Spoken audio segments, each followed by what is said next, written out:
Yes అండి. ఇప్పుడు United states of America తైవాన్‌కి ముందు కుదుర్చుకున్న ఆయుధ ఒప్పందం ప్రకారం $12 బిలియన్ విలువైన ఆధునిక ఆయుధాలు తైవాన్‌కి ఇవ్వాల్సి ఉంది. తైవాన్ తనను తాను డ్రాగన్ చైనా నుంచి రక్షించుకోవడానికి ఈ ఆయుధాలు అనేది చాలా చాలా అత్యవసరం.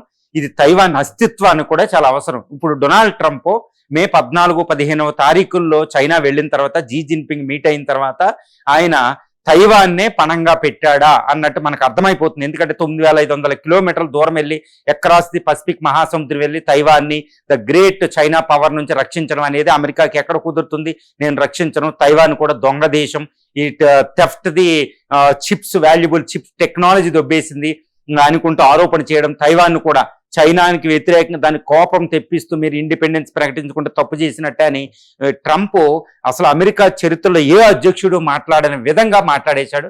ఇప్పుడు దానికి తగ్గట్టే ఇప్పుడు తైవాన్కి తాను ఇస్తున్న $12 బిలియన్ విలువైన ఆయుధాలు, అందులో గుర్తుపెట్టుకోవాలి F-16 బ్లాక్ 70 లాంటి ఫైటర్ జెట్స్ ఉన్నాయి. 4.5 జనరేషన్ ఫైటర్స్ అనేది చాలా అవసరం. అది ఒక 70 యుద్ధ విమానాల దాకా, MQ-9 ర్యాపర్స్ అంటే అధునాతనమైన డ్రోన్లు, తర్వాత ఎయిర్ డిఫెన్స్ సిస్టంలో రాడార్లు, గ్లైడ్ బాంబ్స్, టార్పిడోలు అంటే నావీ షిప్ని దెబ్బకొట్టి యాంటీ షిప్ మిసైల్స్, ఇలా ఎన్నో అధునాతనమైన ఆయుధాలు, ఒక ట్రైనింగ్ ప్యాకేజ్ కూడా ఉంది. $12 బిలియన్ నుంచి $19 బిలియన్ విలువైన ఆయుధాలు ఇప్పుడు యునైటెడ్ స్టేట్స్ ఆఫ్ అమెరికా ఇప్పుడు సడన్ గా ఈ ఆయుధాలని ఆపేసింది అని తెలుస్తుంది. ఎందుకంటే ఇటు ఇరాన్ యుద్ధంలో దాని మిసైల్స్ ఎగ్జాస్ట్ అయినాయి కాబట్టి అక్కడ నాకు అవసరం ఉంది కాబట్టి నేను ఇవ్వలేను అకార్డింగ్ టు ద కాంట్రాక్ట్ అని ఇప్పుడు లాకీడ్ మార్టిన్ అని, బోయింగ్ అని, ఇంకా అన్ని ఆయుధ కంపెనీలు చెప్పడం జరిగింది. ఇది ఒక బిగ్గెస్ట్ షాక్ టు తైవాన్ అండి. ఎందుకంటే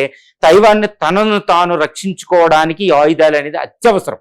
ఎందుకంటే ఈ ప్రపంచంలో ఏ దేశం కూడా చైనాని కాదని తైవాన్కి ఆయుధాలు ఇవ్వరు. కాబట్టి అమెరికా ఆయుధాలు అనేది చాలా ఎక్కువ అవసరం తైవాన్కి. ఇలాంటి క్షణం అంటే ఏంటి?